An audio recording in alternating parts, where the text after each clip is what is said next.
¿Estamos al aire? Estamos al aire. Hola, ¿qué tal a todos los makers de México? Mi nombre es Jordi Muñoz, soy fundador de 3D Robotics y de una nueva empresa también que se llama M Robotics o Mayan Robotics aquí en San Diego.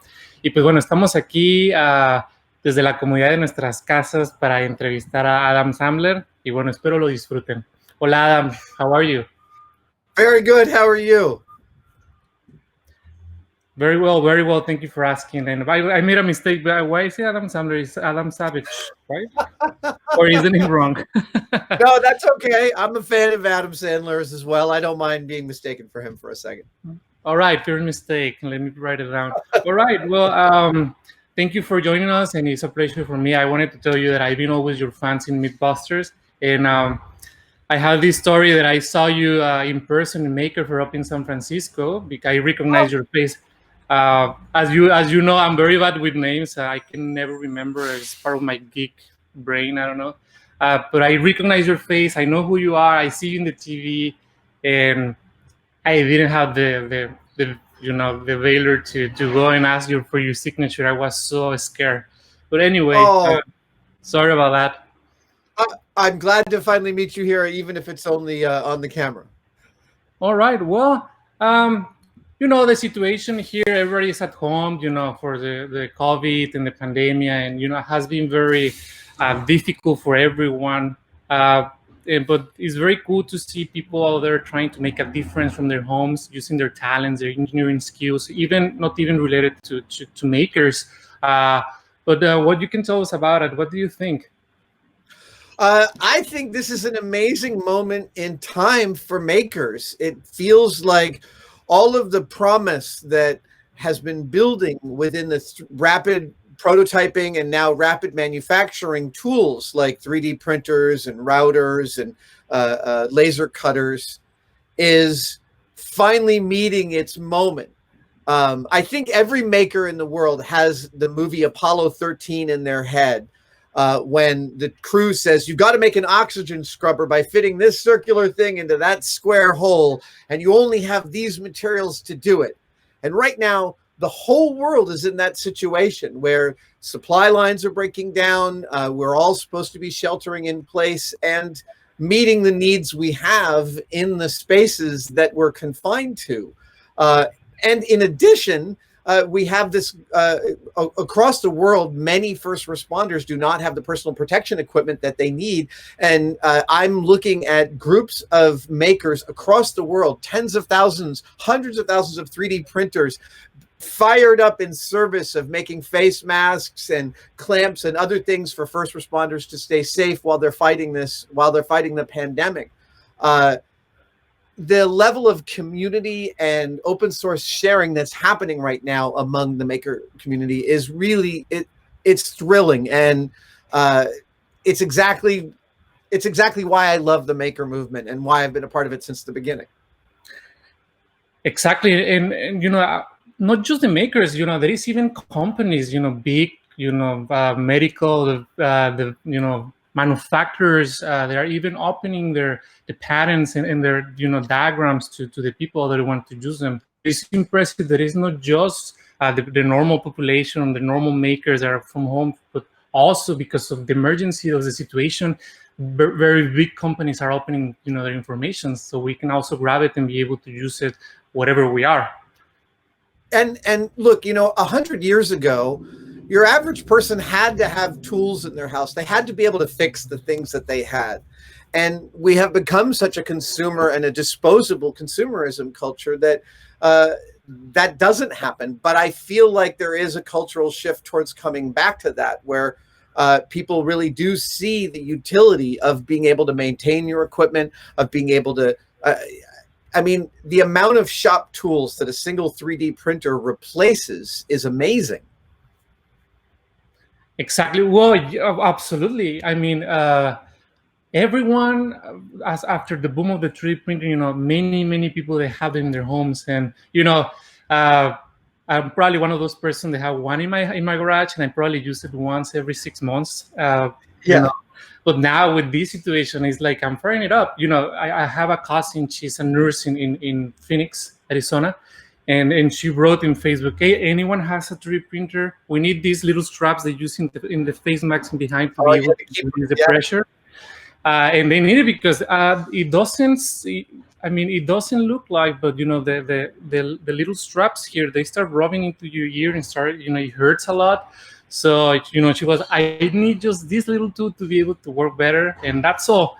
And I said, okay, I have one I can use. I print like, I don't know, 50 in less than an hour, and I just mail it over. So definitely, you can see now people even joining forces and coordinating several, individual cells around a city, be able to say, hey, we need this STO file. This is the instruction. This is the infield that you need to use, percentage, whatever, and just send information. Then all these makers start printing like crazy, and they just send all the parts to one, central location, and they send it to the medical centers. I know this story from a state in Mexico, Nuevo León. They are doing that right now, and it's working very well. So well, they that's already have, like, I don't know, 20,000 masks, and they don't need it right now. Actually, I just have a conversation with them and say, hey, would you mind sending me some of them? Because right now here in my city in Tijuana, we need them because we're a little bit ahead. And I'm gonna do the same call all the people from Tijuana and start building. And after the cure, we can send back this material back to Nuevo León or whatever state it needs it. That's wonderful. We're in this time where science has been heavily politicized, and that's been very distressing to me as a science communicator. But in this moment, when lives are at stake, only facts are going to get us through. You can't disagree with the things that are life-saving. And so I really also appreciate at this moment in time the degree to which everyone is educating themselves about the science of viral transfer, of how to stay safe, of the great difficulties that first responders, doctors and nurses, police and fire, and people on the front lines fighting this, the very specific concerns they have about wearability and comfort. The fact that we're all talking about that is a net positive for humanity, in my opinion. Exactly. Well, doctors right now are having a very bad time. They're actually suffering. It's like a war zone. But I don't want to get into details. It's not about that. But also, it's the support they need. They need to feel protected, and they are wearing the right equipment to be able to work. Not 80%, 90%, be 100% there to be able to save life. Now that you mentioned this, it's funny. But 3 days ago, I'm here in my couch. I got infected already, like 15 times of COVID the last week because it's all in my brain, and you start like feeling you need to do something. You see the news, you see people and everything, and I was talking to a friend and I said, we need to do something. We cannot just sit there. There is something we can definitely do. So I started 3 days ago, and it's not ready yet. Is setting up WordPress and all that is a mess. It took me like 3 hours to put a SSL certificate. Many years I haven't done it. Anyway, but I just put the page and I said, you know what? Let's call it respiramexico.org, which is Mexico breathe. And start coordinated efforts, putting testimony from the doctors and to sympathize the people to be able to help, donate whatever they can and be able to gather it and do it in Tijuana. So it has been very successful. I haven't even released it officially. We already have donations. So it's we're talking about this. And the next step now is to do the 3D printing and make a big call to all the people in Tijuana to be able to put their 3D printers and produce as many as possible. Yeah, that is, I love hearing that kind of community, and I know that you believe deeply in open source and you put your whole thing into that as well. The sharing of this information, the sharing of this information is the kind of thing that will get us out of this safely. As long as we as a community band together and understand what each other's needs are and are working to service each other's needs, that's what a community is. It is sad that it takes this kind of crisis for people to see just how far-ranging that community can be in helping.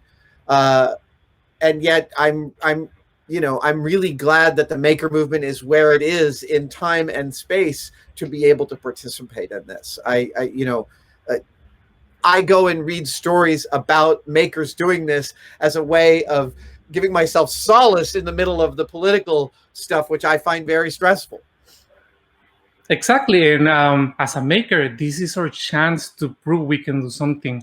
Now, I would like to talk about your book. Okay. Every tool is a hammer. Definitely, as a Mexican, I can let you know we lack many tools. And I have used, you know, the shoes of my mom to be able to repair something. So tell me about it. Well, I started out thinking I was going to write a kind of a technical manual about shop practice. And then about halfway through the book, I realized I was telling a lot of personal stories about how I learned these pieces. And so the book ends up being about 1/3 autobiographical, 1/3 instructional, and 1/3 philosophical. Because I really believe that when we as people use our point of view to go out into the world and make something from nothing, whether it's a website or a mask or a table or a dress or a poem or a song, when we use our point of view to make something from nothing, we tap into the power of humans as explorers and inventors and sharers and storytellers of information. And that power is real. And what it gives us as makers, as humans, as partners and fathers and sons, mothers and daughters, is what makes us people. I think humans are storytellers, and we're tool makers. And so I talk a lot about that in the book. I will tell you, we made the New York Times bestseller list. The book has been selling very well in the US. And one fan even took the book, infused it with epoxy resin, and he turned my book into a hammer. And this hammer made of micarta actually sits in my hammer rack, and I used it last week to tap something in. Nice. We have an algebra book called Baldor in Mexico. We can also use it as a hammer. Yeah, boom, boom, Amazing. boom. Nice. Awesome. And I guess I will say that some makers were a little bit stubborn. And I was making my first based on where you just told me. I was making the first drone. Basically, was an airplane, robotic airplane. That's what I used to call it before. And people will say like, no, dude, you need super sophisticated mechanical gyros or laser rings to be able to know the orientation, stuff like that. And I say like, yes, but it's not about that. It's not about solving the problem or if I can do it or not. I want to do it. I want to be able to do it and discover by myself and bust the myth that is possible or not with the tools that I have. Yeah. So it's very cool that you mentioned it's like philosophical, it's like an entertainment, it's the human curiosity about doing something and see if it works. Just you want to try yourself. Well, and the thing that you said, a lot of people ask me, how do I get started making stuff? And I say, find something that you have to have, whether it's a shelf in your house or an addition to a kitchen tool that you use all the time that doesn't quite work right. When you are trying to solve a problem for yourself is the moment at which you will have the biggest investment of your brain and your heart in the thing that you are making. And that's what you did, and what you found, I'm sure, is that at a certain point, the expertise that other people had didn't matter in the execution that you went through to make the thing that you wanted to make for yourself, right? The amount that you learn, the amount that you embed, you realize at a certain point that you actually have something to contribute to the idea of this thing. And that's real. Like every time we delve into making something, we're contributing something to the world, to our culture, to our community. Exactly. And actually, moving a little bit about your book, can I ask you what is the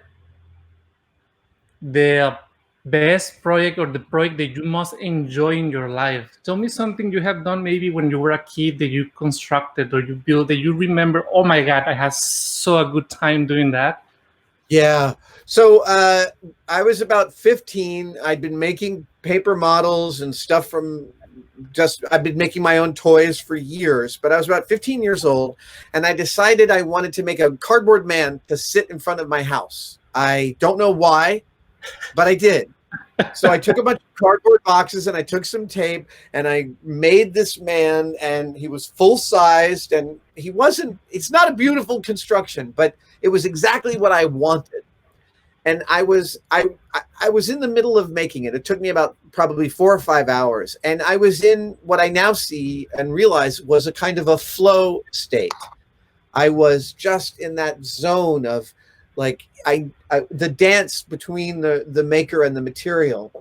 And I remember pausing because I realized how deeply satisfying and creatively invigorating this was. And I went over to my mom, who was in the kitchen, and I said, "Hey, Mom, I just want you to know at this moment, I think I'm truly happy."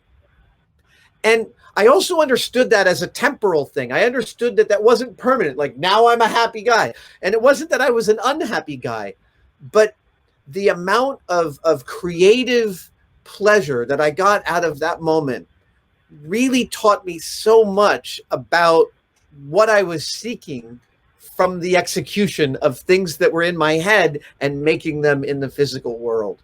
And that might be one of the more important little maker experiences I've ever had. And I still have that feeling frequently here in the shop, that feeling of the flow state, of everything's kind of clicking along, and I am at the bench and the bench is at me, and we are together in achieving this thing.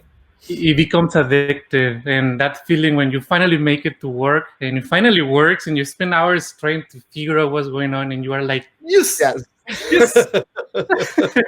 That feeling is very addictive. Well, but in order to get to that, there's plenty of failures along the way, right? There's always like, I can't believe I screwed it up. And you realize it's something silly. All right. Well, Adam, we have to go, but can I ask you a last question? Absolutely. Do you speak Spanish? I don't speak Spanish. It's terrible. I live in a very Spanish-speaking city in a Spanish-speaking neighborhood, the Mission District in San Francisco, and I like a typical American. I only speak one language. Well, we can teach at least one word. Gracias. Okay, go ahead. Which means thank you. Gracias. Gracias. Gracias.